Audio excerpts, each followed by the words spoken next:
les plantes, on doit commencer par les remercier, c'est elles qui ont apporté la sexualité. Donc déjà c'est énorme, se dire qu'avant le règne végétal, le mode de reproduction c'était la mitose. La mitose c'est la division cellulaire, très efficace, consomme peu d'énergie mais pas très rigolote quand même, quoi.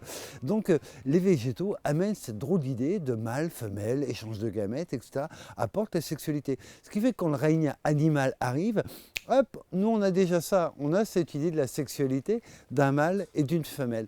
Donc forcément on va s'y intéresser et puis après ça nous aide à mieux comprendre quand même parce que savoir que dans un jardin tout n'est que sexualité, tout n'est que comment attirer un insecte pollinisateur ou ne pas en avoir besoin si jamais on est fécondé par le vent.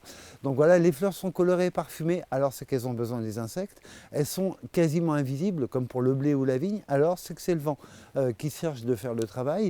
Donc ça nous aide aussi à mieux comprendre. Et puis parce qu'au potager, en fait, la sexualité, on va l'encourager dans bien des cas. Les tomates sont des fruits, les fruits sont issus de la fécondation des fleurs. Ce qu'on veut, c'est des fruits très vite. Donc ce qu'on veut, c'est encourager une sexualité débridée pour avoir un maximum de fruits très très vite. Par contre, à l'inverse, quand on cultive des laitues, on redoute voilà, que notre petite laitue pense à se reproduire, parce que si elle se reproduit, elle monte à graines. Et quand elle monte, elle est plus mangeable. Donc on fait tout pour la bichonner, que madame ne soit pas stressée, que tout aille bien, voilà la quantité d'eau indispensable, et on évite les repiquages, ça génère un stress, la terre est bien meuble, bien préparée. Donc en fait cette histoire de reproduction on la trouve un petit peu partout dans nos jardins quand même.